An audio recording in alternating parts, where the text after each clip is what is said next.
Olha aí, ó. Modernidade pura. Eu queria saber a temperatura, mas a última vez que eu chequei estava em torno de 16 graus. Uma umidade presente na cidade, uma umidade que, aliás, tem sido uma constante desses dias. Meu boa noite inicial para Tiago Teles, semana agitadíssima, né, Tiago?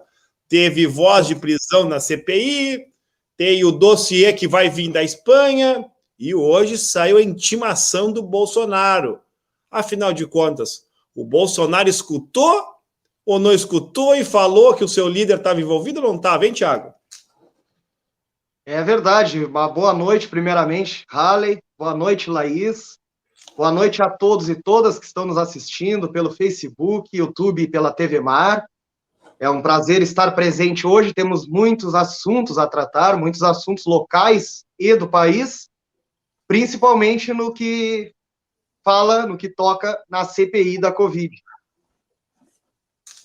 Muito boa noite, Laís Lacerda.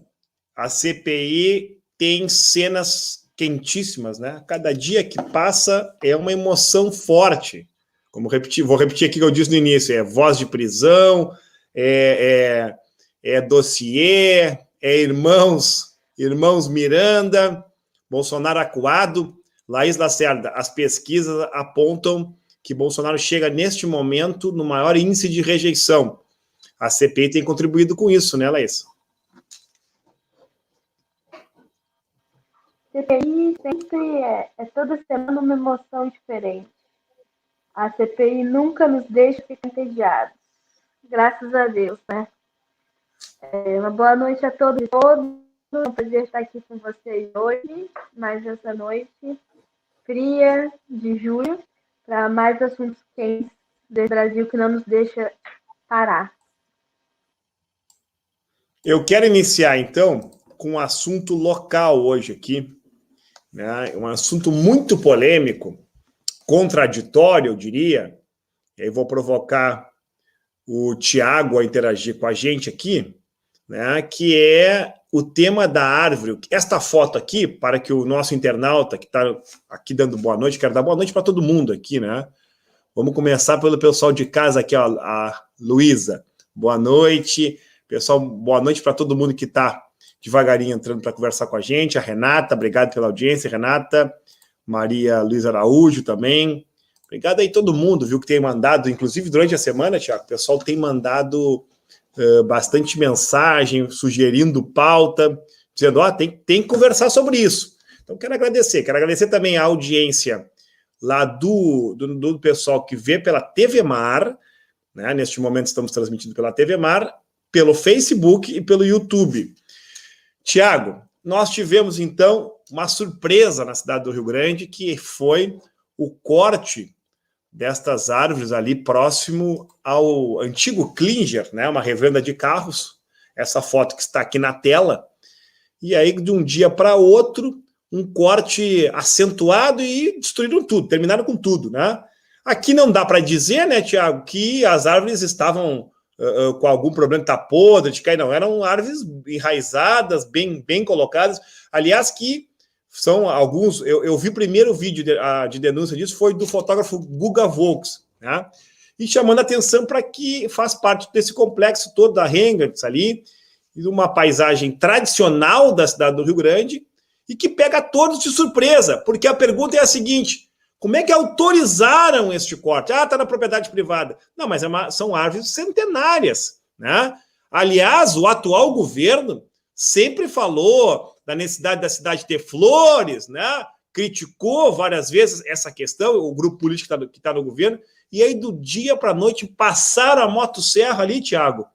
Que loucura, me explica isso, tu que acompanhou esse debate aí. Halley, é uma tristeza muito grande, em primeiro lugar, porque, como eu já havia falado em outras oportunidades, eram duas senhoras da Hengertz, que tem uma história muito longa no nosso município, principalmente para quem vive naquela rua, para quem passa por ali. Elas sempre tiveram uma história, tanto é que o posto que tem ali é conhecido como o Posto das Figueiras, né?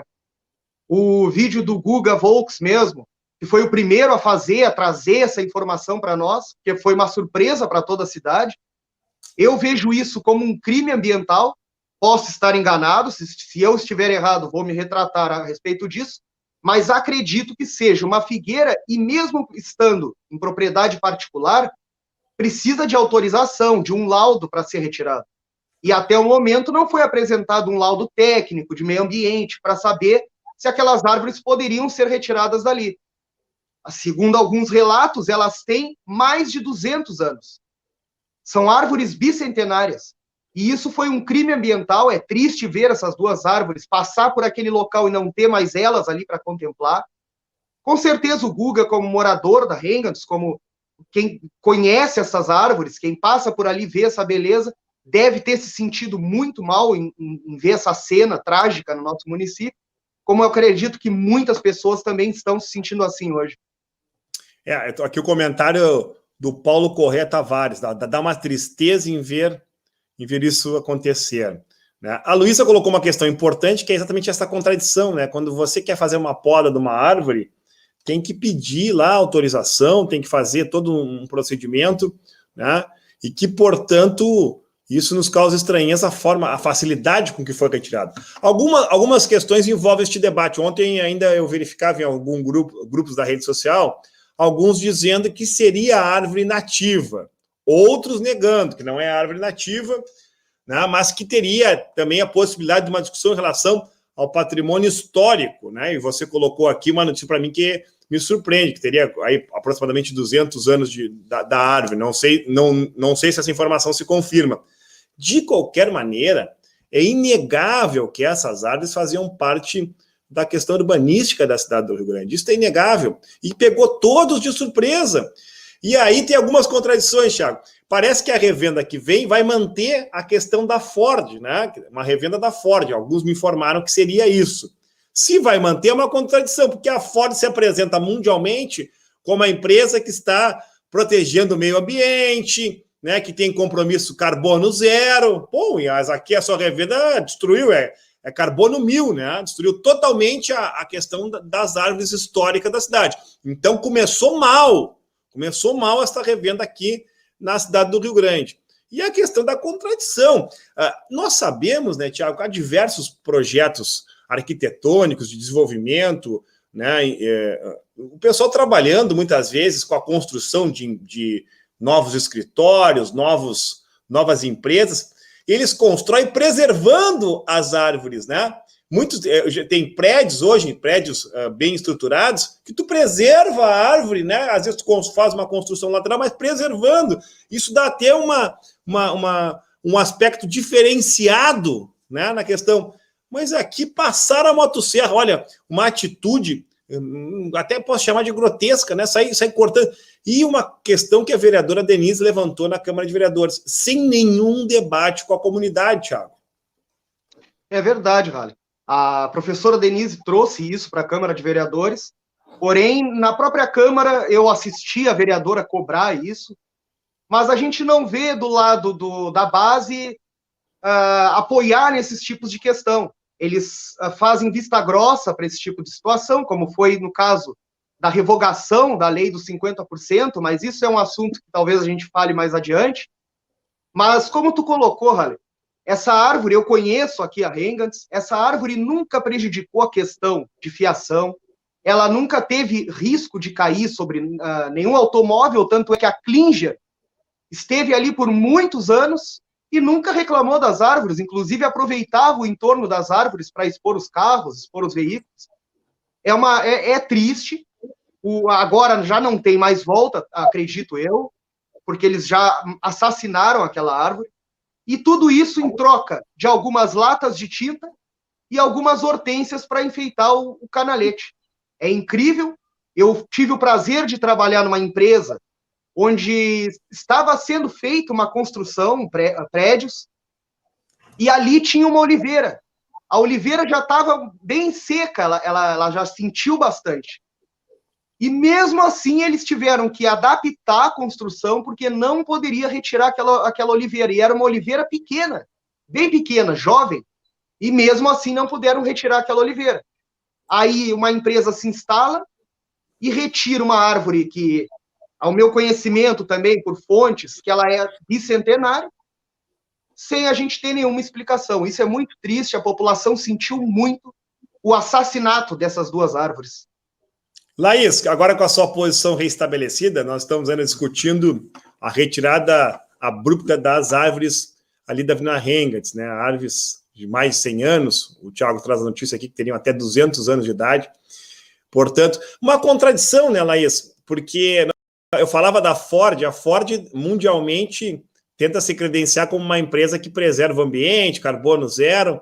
Aqui a revenda da Ford entrou mal, né, Laís?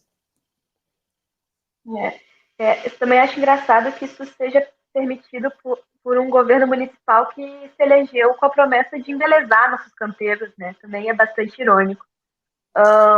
Mas, assim, onde o capital entra, né, com toda a sua voracidade, nada se sustenta no caminho.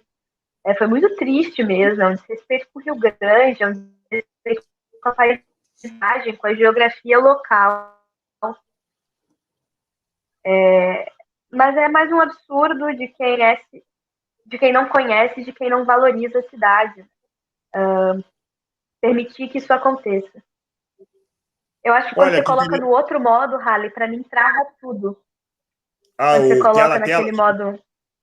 tá bem. Então vamos ficar nos quadrados abertos, então, aqui. A pergunta obrigado pela participação aqui da Helenice Bolico. A pergunta é: quem autorizou este corte? Este debate vai acontecer nos próximos dias. Pode ter certeza aí que vai estar acontecendo este debate, porque há diversas movimentações. O Thiago até me relatava aqui fora do ar que há grupos se organizando por conta deste lamentável incidente. Quero trocar aqui um pouco a pauta, né, e trazer um tema que o Thiago antecipou. Esta notícia aqui é uma notícia de maio. Não faz tanto tempo assim, Thiago. Dia 3 de maio, o prefeito Fábio Branco sancionou a lei que instituiu o ITBI, com 50% de desconto. Todo mundo feliz, porque estava todo mundo com possibilidade de regularizar, Laís. Regularizar é aquelas pessoas, muitas pessoas compram a residência e acabam não fazendo a regularização porque o imposto é caro. E o Fábio Branco, então o candidato Fábio Branco, propôs fazer uma redução neste ITBI, fazer uma redução de 50%. Aprovou a lei lá em maio, né? E as pessoas se estimularam. O que acontece? Qual é o fato novo? Nesta semana, surpreendeu a todos que o próprio prefeito mandou uma lei, quase aí 60 dias depois, revogando a lei que dava o desconto. Só que ninguém foi avisado disso. A lei entrou, eu ainda vi ali um vereador que dá sustentação, né, da base que sustenta o governo, rapidamente, nós temos que aprovar essa lei aqui, porque tem um apontamentozinho aí do Tribunal de Contas, não sei o quê, tem que tirar a lei. Não, peraí, só um pouquinho. O povo ganhou o direito de 50%, e só que esse direito não existe mais. Uma lamentável contradição, e o pior, foi aprovado pela base de sustentação do governo mais uma retirada. Nós falamos agora do corte da árvore. É mais um corte que está acontecendo, né, na cidade do Rio Grande, que é um direito retirado. Lamentável esse incidente, né, Thiago? Não, é lamentável, Halley. Até estava falando que muitas famílias já tinham se organizado, se preparado, porque foi uma diminuição no valor para 50%, e a gente sabe que muitas famílias avançaram para o estado de vulnerabilidade na cidade devido à pandemia, o desemprego. E isso fez com que essas pessoas pudessem ter um pouco mais de economia, vendo que o valor dos impostos iam diminuir em 50%. E agora são pegas de surpresa, muitas talvez possam ter gasto um valor que estava contando com esse desconto e gastaram em outra coisa. E agora foi revogado e agora eles vão ter que correr atrás para conseguir pagar inteiro o valor. Chega a ser uma comédia, uma piada, que o prefeito criou uma lei e revogou a própria lei porque viu que não se sustentava. E aí eu te deixo uma pergunta, Halley. Quem é o líder da direita lá, da base na Câmara? Sabe me responder, Halley? Como eu não sei a resposta, eu vou passar para a Laís Lacerda, se ela consegue identificar. Já imaginou, Laís, você que conhece profundamente a política, um governo sem líder. Por que será que não há liderança, hein? Será que não há nenhum vereador se sente à vontade para liderar o governo? E a outra pergunta, Laís, olha a confusão. Tem pessoas que usaram, nesses 60 dias, usaram esse desconto. A lei foi revogada. Será que vão ter que devolver dinheiro? Que confusão, hein, Laís? Acho que a resposta, Halley, é bem simples, né? Ninguém quer pegar a batata quente no colo. Ninguém quer ser líder de um governo que promete desconto no imposto para a população, faça com que a população conte com isso por 6 meses e, em seguida, volte atrás. Nenhum parlamentar em sã consciência quer ser ligado a um governo que reproduz no micro o que Bolsonaro faz no macro. Que hoje em dia tem um índice de popularidade de popularidade de 25% de aprovação só. Então, ninguém quer pegar essa batata quente no colo. Em relação a devolver dinheiro, eu acho que o que fica de comentário, o que fica de alerta é a falta de planejamento fiscal do município, né? Como que você faz uma lei e revoga uma lei que você mesmo criou, que você mesmo propôs, que a sua base aliada mesma aprovou? Como que você faz isso sem pensar que, bom, talvez isso não seja saudável fiscalmente para o município? Porque, e justamente de uma oposição que criticava tão ferrenhamente o ex-prefeito Alexandre, porque endividou a cidade, porque quebrou a cidade, que hoje revoga uma lei porque não tem sustentabilidade fiscal. O que eu vou falar, né? Vai falar sim, Laís, porque agora eu vou trazer um outro ponto aqui, né? Vou dar um salto, vamos lá para Brasília, né? Vamos lá para a CPI da Covid, e a cada dia que passa a gente tem emoções novas. Lembrando, semana passada o protagonismo foi dos irmãos Miranda, né?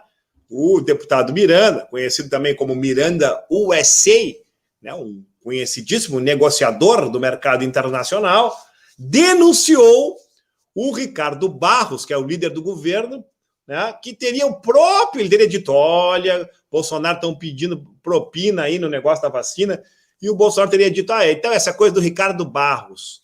Agora, recentemente, hoje, no dia de hoje, o presidente da CPI, Omar Aziz, abre parênteses, que ontem deu voz de prisão lá para o Ricardo Silva, né, que é o cara do $1, que é uma outra história, que aí o Thiago e tu vai contar, mas eu quero discutir primeiro, né? O Omar Aziz fez uma correspondência ao Bolsonaro para que ele se manifeste se de fato ele ficou sabendo da questão lá do Miranda, se tinha corrupção, se não tinha. O Bolsonaro disse que não vai falar nada, aqui é revoltadíssimo, se não vai falar nada, fez aquelas lives dele aqui, né? Aquelas lives monstruosas dele aqui. Tchê, onde é que vai parar essa confusão, Laís? O que tu está analisando desses últimos episódios, se é possível ainda tirar alguma conclusão desta bagunça? O que está se desnudando é que pessoas serão enquadradas em crimes bastante pesados. Uma delas é o Pazuello e a outra é o vice aí, o militar que mandou alterar o plano de vacina e tudo mais. Tem muita coisa para estourar a partir dessa CPI, né, Laís? Eu acho que Omar Aziz e Renan Calheiros estão chegando onde eles querem chegar. Eles estão chegando no centro do problema, que é o motivo dessa CPI ter sido instituída em primeiro lugar. Finalmente, Omar Aziz realizou uma prisão, né? Deixa eu conversar mais disso adiante. Finalmente deu voz de prisão para alguém. Acredito que ele está chegando onde ele quer chegar, onde a CPI chega no seu objetivo, que é, de fato, enquadrar o Bolsonaro não só em crimes contra a humanidade, mas em crimes que tenham repercussão popular, que é a corrupção, né? Então, é provar por A mais B que, além de ser um governo genocida, é também um governo corrupto. Então, estamos chegando nos peixes grandes desse problema. E acredito eu que a CPI tenha sido construída, que toda ela tenha sido construída ao longo desse tempo, para que a gente chegasse nesse momento. Então, eu acho que as próximas semanas aí vão ser, no mínimo, bastante interessantes, sabe, Halley? Tiago, e o rumo da CPI? tem um outro detalhe, né, Tiago? O Omar Aziz disse que não vai parar a CPI no recesso. Pode vir recesso, vai continuar a CPI. Aí tem um movimento para parar a CPI. Né? O Omar Aziz também brigou com os militares, diz que é uma vergonha a participação dos militares no governo. A coisa está esquentando a cada dia que passa, né, Tiago? Sim, sim. E a Laís colocou um ponto importante, que quanto mais próximo chega do centro de toda essa confusão, mais eles berram. Nós pudemos ver ontem, quando realizaram a prisão, e o Omar Aziz, o qual eu, publicamente também nas minhas redes sociais, publiquei a minha solidariedade ao senador, ao qual algumas pessoas da direita e até do centro, que defendem o Ciro e tal, falaram que a pessoal da esquerda não conhece a história do Omar. O senador Omar tem uma história, porém defender ele, nesse momento, é defender a democracia. As Forças Armadas, elas não são um poder moderador. Elas não poderiam, em nenhum momento, ter passado o pito da maneira que passaram no senador. O senador ali está numa posição, numa instituição, e ali as Forças Armadas não podem falar. E a fala dele ficou bem clara, que foi direcionada apenas a alguns militares, que hoje são civis, porque ou eles são militares ou eles são políticos, estão ocupando os cargos de funcionalismo público. E acredito que a gente vai chegar em pouco tempo, como a Laís mesmo falou, em pouco tempo a gente vai encontrar o fio do novelo para começar a puxar e encontrar toda essa sujeira. Olha só, o nosso programa é fantástico porque é um programa construído com a audiência. Olha o que o Márcio Ávila colocou aqui para nós, eu não sabia disso. Você, Laís, que está ligada sempre no Twitter aí, né? Olavo de Carvalho voltou para o Brasil para utilizar o SUS. Você tem essa informação, Laís? Não tinha não, Halley, mas não me surpreenderia não. Não me surpreenderia não, como todo bom covarde, né? Como todo bom charlatão, uma hora ele tem de cair na realidade e precisa, né? Até os charlatões adoecem. Até os charlatões ficam doentes. Então, tem isso. Algumas curiosidades eu tenho em relação a isso. Primeiro, vai tomar cloroquina, tá com Covid, ou vai se vacinar? Negacionista nato, que nega a questão das vacinas. Aliás, um outro dado importante, Thiago, circula muito, é as fake news em relação às vacinas. Tem aumentado, os institutos que detectam fake news manifestaram que essa semana, até eu estava com a reportagem selecionada aqui, mas acabei perdendo. Os institutos que falam sobre fake news dizem que essa semana elevou muito o número de fake news sobre vacina, né? E nos Estados Unidos, Thiago, há estados, casualmente estados de origem republicana, ligados à doutrina do Donald Trump, negacionista, assim como de Bolsonaro. Os estados em que a maior número de representação é republicana, o nível de contaminação aumentou e o nível de vacina é mais baixo, né? A influência, o quanto se politizou este debate da saúde pública, né, Tiago?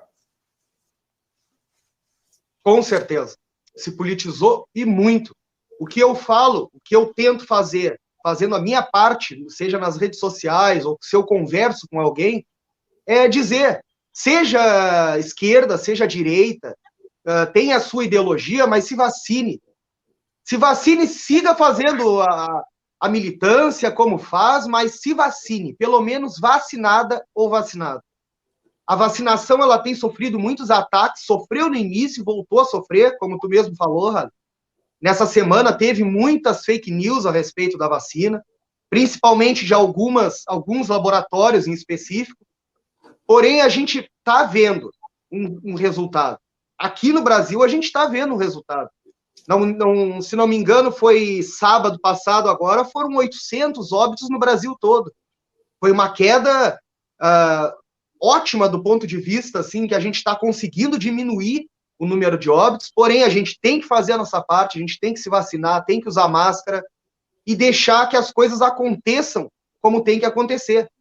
A gente só tem que se proteger, cuidar da gente, de nós mesmos, cuidar do próximo, e as coisas, com o tempo, vão voltando à normalidade. Mas acreditando na ciência sempre. Quero trazer um tema, voltar aqui para a conjuntura local, e aí vou provocar a Laís Lacerda sobre isso, como acadêmica da medicina, né? O prefeito municipal editou este decreto aqui, o decreto 18.273, que diz o seguinte lá no seu artigo 1º, né? Diz o seguinte: os servidores com comorbidades que já tiveram recebido 2 doses da vacina contra a Covid deverão retornar ao trabalho de forma presencial 20 dias após receber a 2ª dose. Ora, Laís, eu queria primeiro saber se, tecnicamente, qual é o embasamento para isso. E segundo, é nítido uma política do atual governo de empurrar os servidores para o retorno presencial. Está sendo assim também no magistério, que o secretário de Educação já determinou que tem que ter, na marra, tem que voltar ao retorno presencial. Só que essa determinação não estão de acordo com a realidade do município, porque nós tivemos semana passada, e nós noticiamos aqui no Liberdade de Opinião, uma contaminação de diversos secretários. Nós chegamos hoje aqui a 500 mortes por Covid, né? Então, onde é que sai este conceito, Laís? Consegue nos explicar isso tecnicamente? Haley, que pegadinha, né? Não, porque não tem como, mas, de qualquer forma, existe sim. A gente sabe que a 2ª dose da vacina, ela te protege 60%, dependendo do imunizante, né? Mas varia entre 55% e 71% do contágio global. Ou seja, te impede, nessa faixa de variação, de contrair a doença e desenvolvê-la, né? E a maioria delas te previne quase em 100% de desfecho de morte. E parece que não morrendo tá bom, né? Não morrendo tá valendo. Não importa se esse servidor vai contaminar a família, se esse servidor vai contaminar uma criança que não está infectada, se esse servidor vai desenvolver alguma sequela importante, isso parece que não importa. Não morrendo e podendo continuar trabalhando em condição precária é o que está valendo. Mas, de qualquer forma, eu acho que vale ressaltar um ponto muito importante. Rio Grande, apesar de contar com uma das maiores universidades do estado, sitiada na sua cidade, não faz controle epidemiológico do Covid-19. Não se sabe quais cepas circulam em Rio Grande, porque não existe esse controle. A gente não sabe, por exemplo, se não existe uma variante rio-grandina. Se nós não estamos frente a um Covid que não reage bem às vacinas que estão sendo oferecidas. Porque a vida está seguindo normal. A vida está seguindo como se nada tivesse acontecendo. E as pessoas estão se contaminando, os hospitais estão lotados e a gente não tem controle epidemiológico nenhum da Covid-19 em Rio Grande. Então, me parece precoce e muito inexplicável que você coloque justamente os servidores com comorbidade, que são aqueles com uma resposta que a gente sabe hoje em dia que é mais inespecífica a vacina, que você coloque justamente eles para voltar a trabalhar.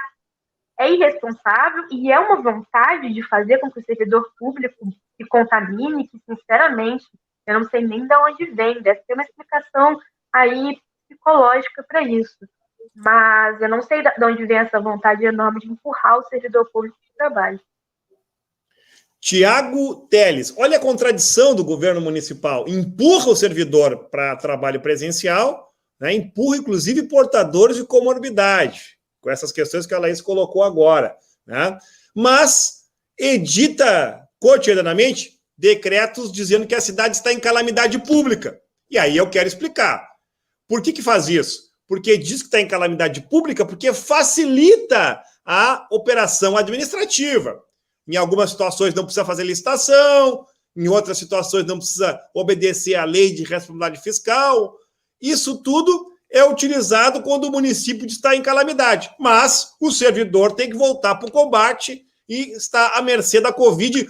Numa cidade em que tem 17, 18 mil casos de Covid, mas uma subnotificação altíssima, como a Laís colocou, não há um inventário da questão aqui em relação às cepas, nós sabemos se temos outra cepa ou não temos. Contraditório, né, Tiago? Completamente contraditório, Halle. A Laís colocou muito bem. E assim, eu estou fazendo um levantamento, na verdade, uma planilha com todos os dados da pandemia desde o início.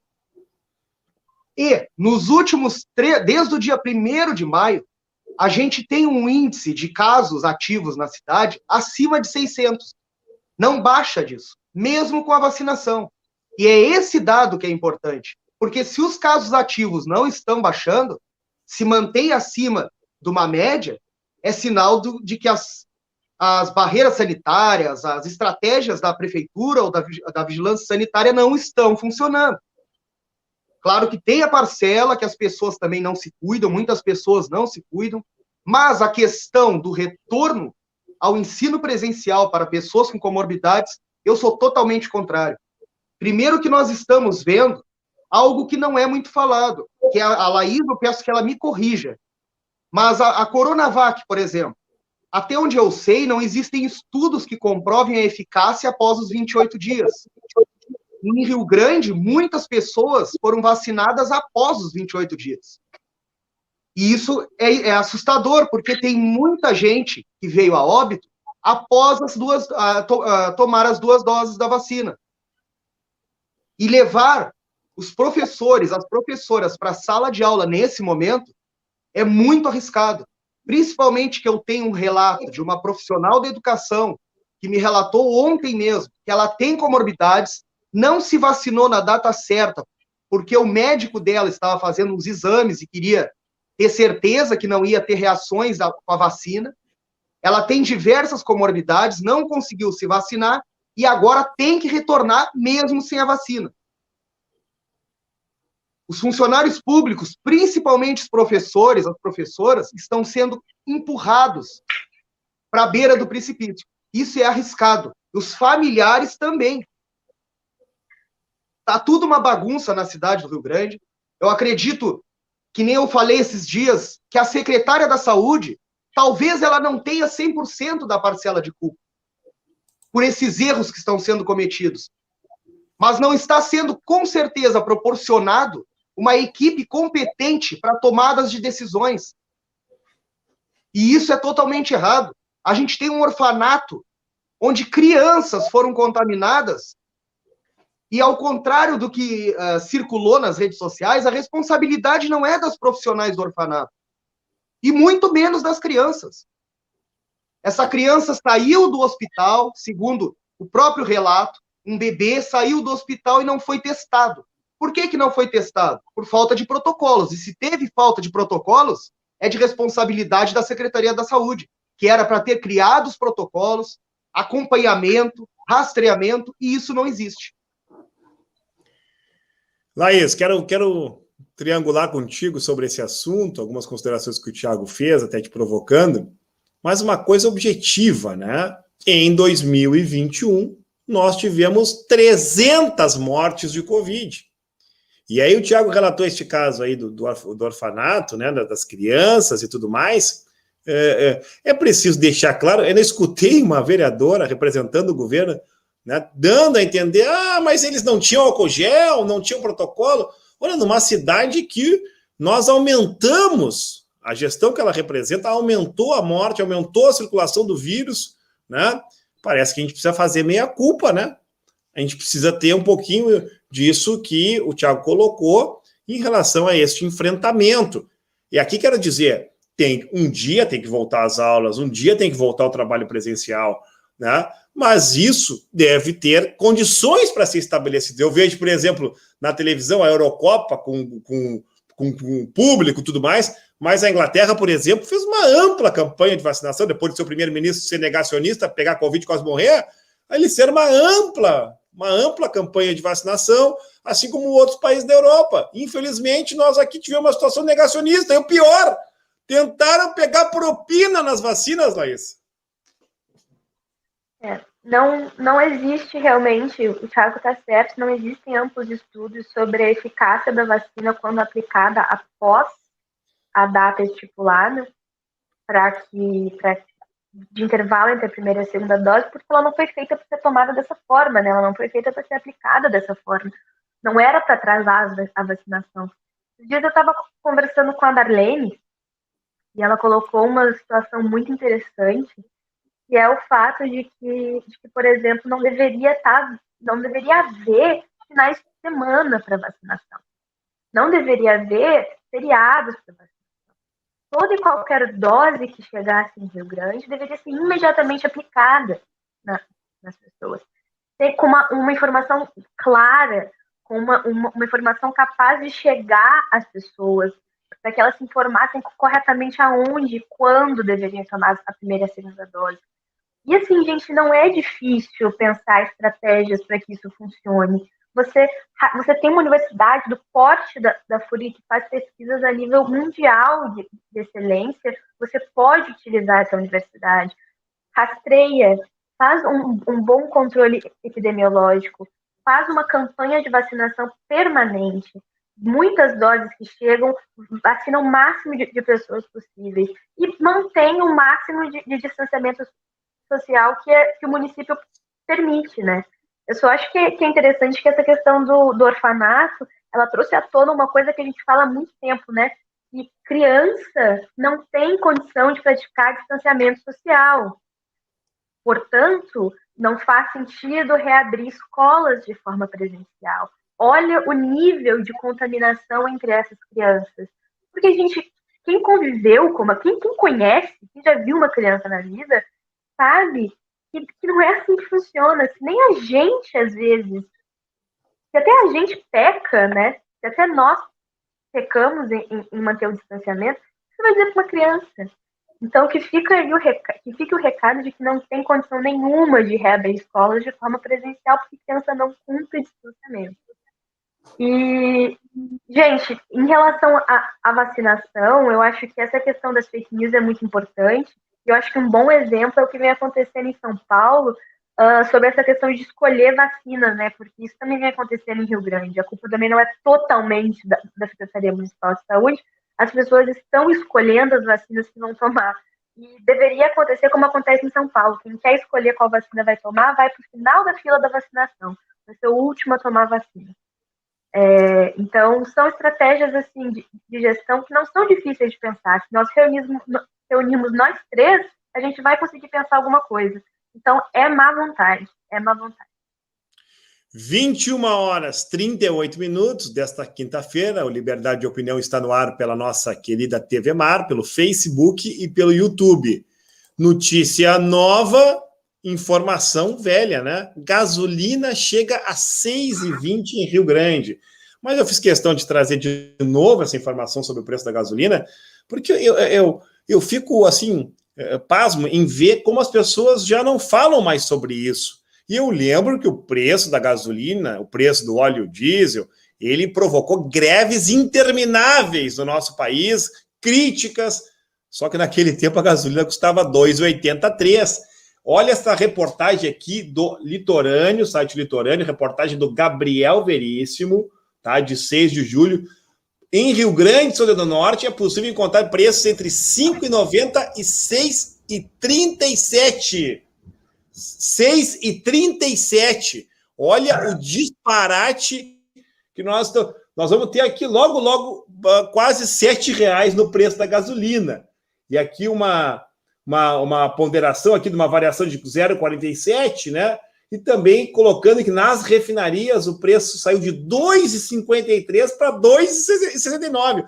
Olha, sai da refinaria 2,69, Thiago, e chega no bolso lá do consumidor a 6,37. E aí a gente precisa dizer, né, Thiago, que isso é uma decisão do governo federal. É simples dizer isso. O governo federal é que determina o preço, a política dos combustíveis. E ele está fazendo o quê? Repassando todas as variações internacionais para o brasileiro e a brasileira. Ah, mas se não fizer isso, vai quebrar a Petrobras. Não. A Petrobras explora petróleo e a Petrobras manteve por 10, 12 anos uma política de não repassar, de não penalizar o trabalhador e a trabalhadora, né? Oscilava 5 centavos, 10 centavos, bem pouquinho. Nós estamos chegando a quase 7, Thiago. E aí? Me conta, Thiago. É brincadeira, né, Halley? Quando eu vejo o preço da gasolina subir dessa maneira, eu me lembro daquela greve dos caminhoneiros que parou o Brasil, que começou a desabastecer os supermercados por causa de um aumentinho, acho que era 20 centavos naquela época.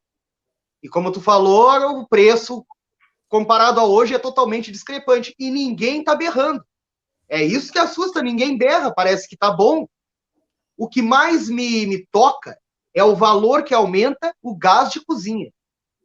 Porque eu tenho veículo, mas se subir demais, vai chegar um momento que eu não vou conseguir mais bancar a gasolina. Mas o meu carro eu guardo ali e não mexo mais. Tem muita gente que tem o carro como ferramenta, instrumento de trabalho. Mas tem muitas pessoas que precisam, muitas não, todas precisam do gás de cozinha para aquecer a comida, para fazer a comida, aquecer o leite da criança. E aí um gás a R$100 com um salário que a gente está recebendo hoje, está ficando cada vez mais impossível a pessoa sobreviver. E aí uma trabalhadora que tem um filho, mãe solteira, precisa pegar o ônibus, já paga um absurdo na passagem aqui em Rio Grande. Aí tem que comprar um gás de cozinha nesse valor que vai chegar a R$100 praticamente. Chega no final do mês, como que ela compra o leite para a criança, o agrado para a criança? Porque a mãe não vai dar só feijão e arroz, a mãe quer dar um leite, a mãe quer dar um agrado, um iogurte, e daqui um pouco vai faltar. E o material escolar, e por aí vai, Rale. É o pobre que vai sofrer mais o impacto disso tudo. A Bruna Costa aqui, obrigado, Bruna, pela participação. Ela coloca: tem gente sofrendo queimadura por fazer fogo em casa para não usar gás de cozinha.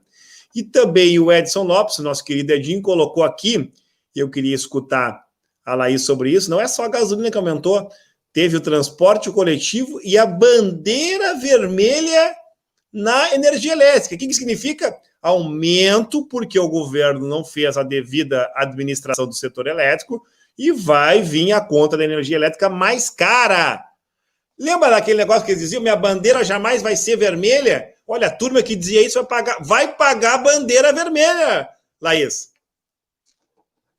E ainda tem gente, Halley e Thiago, que ousa dizer que o governo Bolsonaro vai sofrer algum tipo de acréscimo de popularidade com o próximo boom das commodities que está para acontecer aí pelo ano que vem.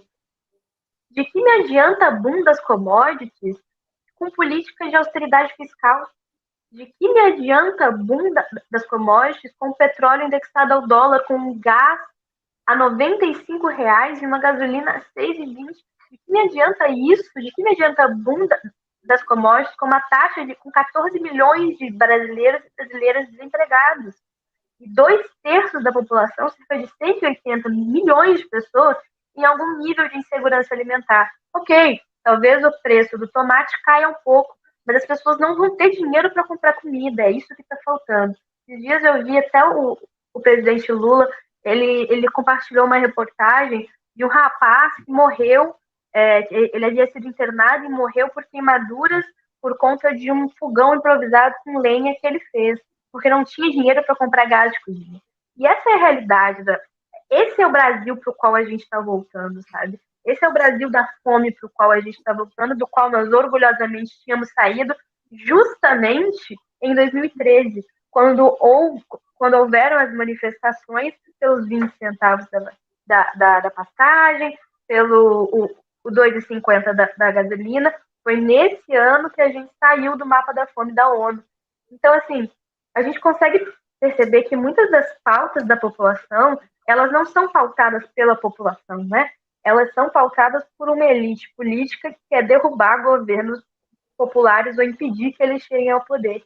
O fato de nós estarmos pagando quase R$7 de gasolina e R$100 de gás de cozinha e não ter manifestação, não ter adesivo nenhum do Bolsonaro no tanque do carro, é um sinal de que nós não somos pautados realmente muitas vezes pela realidade, né? Mas isso tem que mudar. Legal aqui a comparação que a Bruna faz, ó, R$50 o quilo do guisado de patinho. Há poucos anos atrás, pagavam isso no quilo da picanha. São situações do exemplo do cotidiano que as pessoas têm que parar para olhar e entender o que está acontecendo. Assim como essa questão, que eu tinha já visto a notícia, mas o que o Thiago provocou na nossa reunião virtual de pauta, que eu quero mudar um pouco aqui o enfoque, que é este absurdo aqui. Esta é uma ação que o senhor presidente da República, Jair Bolsonaro, ingressou com uma ação de inconstitucionalidade. O que quer essa ação? Ela quer tirar o direito que o povo brasileiro ganhou através da Lei 14.172, que é a lei que vai viabilizar investimentos para educação à distância. Nós falamos aqui o quanto esta pandemia prejudicou os jovens do Brasil. E esta lei aqui que o Bolsonaro quer tirar lá no Supremo, olha como é interessante, olha como o discurso não se sustenta, né? Quando ele não consegue, ele vai lá no Supremo que ele critica, que os bolsonaristas criticam para tirar uma lei. Olha só, uma lei que daria um investimento de 3 bilhões de reais, né? Investimento destinado à questão do ensino à distância, da internet nas escolas, um investimento importante para resgatar a nossa juventude tão prejudicada nesses dias de pandemia. E o presidente da República, Tiago, vai lá e entra com uma ação para tirar isso do povo brasileiro. É complicado, né, Halle?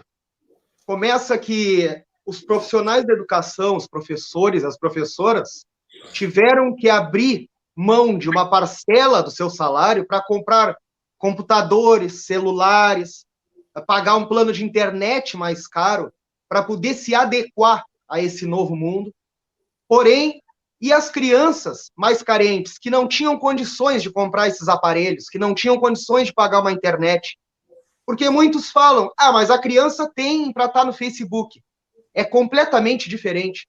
Todo mundo sabe que para acessar um Facebook, com 3G tu consegue. Mas assistir uma aula online, EAD, é praticamente impossível pelo 3G.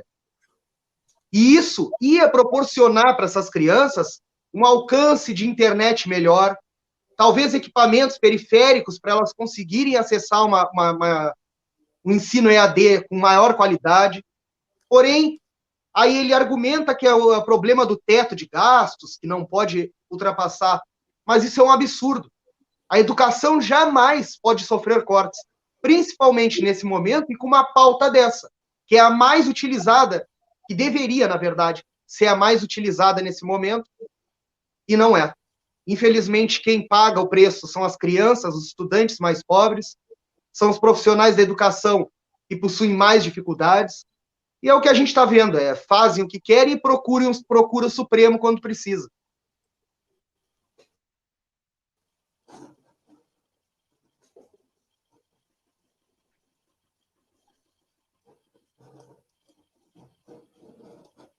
Halle? Não sei se ele estava escutando. Estou, a conexão está reestabelecendo aqui. Tá vendo? Tá vendo como é difícil? Como é difícil, depois querem que criança estude com 3G. É verdade, a gente tranca aqui, imagina os nossos jovens. Mas, Laís, eu ia te questionar sobre esse tema, essa ação que o Bolsonaro quer para impedir o investimento na educação à distância. É um tema também da universidade, né? A universidade que vive este debate. Quantos alunos da universidade, você que faz parte do DCE, quantos alunos não têm condições de acessar uma internet de qualidade, as dificuldades que tem nesse processo por uma falta de investimento? Diversas, né Halle? Ele agora não quer que a gente estude presencial, não quer que a gente estude remoto, ele está dobrando a aposta, né? Não quer que a gente estude de forma nenhuma. Só queria chamar a atenção para o fato de que ele não está totalmente equivocado em dizer que isso é por conta do teto de gastos, porque isso é por conta do teto de gastos. Isso é por conta do teto de gastos que um deputado, Jair Bolsonaro, votou a favor. Isso é por conta de um teto de gastos, que não é um teto só limitante, para quem não se lembra o que é o teto de gastos, é um projeto de emenda à Constituição, que agora não é mais um projeto, né? É uma emenda à Constituição, e congelava os gastos em saúde, educação e segurança por 20 anos. 20 anos, isso são quantos mandatos presidenciais, né? E congela investimentos de diversos governos poderiam fazer em saúde, educação e segurança. E não somente limita, mas declina, né? Os economistas que botaram isso na ponta do lápis, eles viram que isso, na verdade, diminui o orçamento para saúde, educação e segurança ao longo de 20 anos. Então, de fato, gente, nós estamos voltando para um período em que as universidades não vão ter mais dinheiro para pagar a conta de luz. Isso já é uma realidade muito próxima de nós aqui em Rio Grande. Isso já aconteceu com a Universidade Federal do Rio de Janeiro. Aquele momento em que as universidades não tinham dinheiro para comprar papel higiênico, tinham de parar as aulas porque faltava água, porque não conseguiam pagar. Nós estamos voltando para esse período. E tudo isso faz parte. Quando a gente fala assim, parece meio conspiracionista, né? Mas isso de fato faz parte de um projeto que limita o conhecimento a classes, né? Isso faz parte de um projeto que visa tirar o poder do conhecimento da mão do povo.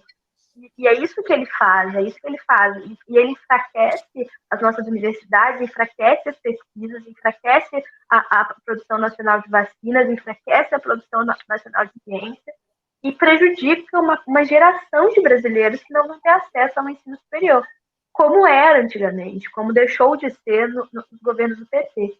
Então, todo mundo sabe que esse era o grande plano dele e conseguiu ser ainda mais acelerado com a pandemia. Eu quero, nestes 8, 7 minutos que faltam, fazer referência a esta notícia aqui, que para a cidade do Rio Grande é uma notícia muito importante. FURG recebe doação do acervo completo do Jornal Agora. O Jornal Agora, que foi o último dos jornais com circulação diária aqui no nosso município a parar a sua impressão, né? Nós não temos mais jornais diários. Aliás, não temos nem mais a rede de televisão aberta aqui na cidade do Rio Grande. Agora ela é regional, não tem mais a transmissão aqui local. Então a FURG recebeu mais de 12.500 edições do Jornal Agora. E por que eu chamo a atenção disso? Porque esta aqui, Tiago e Laís, é a história viva da cidade do Rio Grande dos anos de 75 a 2020. Né? Um material muito importante, seria fundamental, seria interessante que a gente pudesse ter tudo isso digitalizado para acesso à população. Né? Quem sabe aí liderar uma campanha, né? Organizar uma campanha para que pudesse, junto com a FURG, digitalizar todo este material. Isso seria algo muito importante para que o Rio Grandino e a Rio Grandina pudesse ter a história contada de 75 a 2020. Olha a importância disso, né? 75 é um ano antes do meu nascimento, por isso que eu estou chamando a atenção aqui da importância dessa notícia.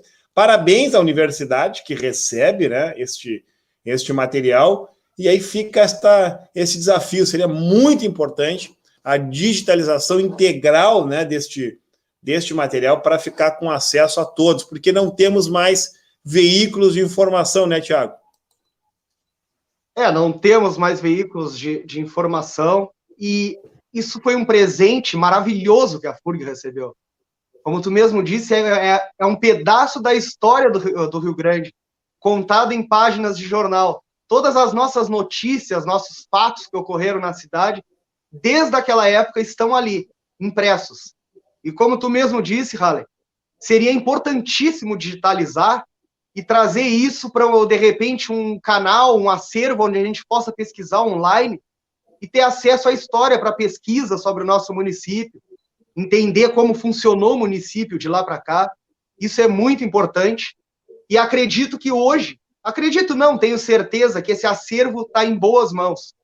A FURG vai dar um bom destino para esse acervo e vai servir de um centro de pesquisa para todos e todas que quiserem conhecer a história do nosso município. Vai estar muito bem cuidada. Laís, conhecer o passado para entender o presente e projetar o futuro, a importância desse acervo, né? Que a gente pudesse transformar isso num acesso digital, né, Laís?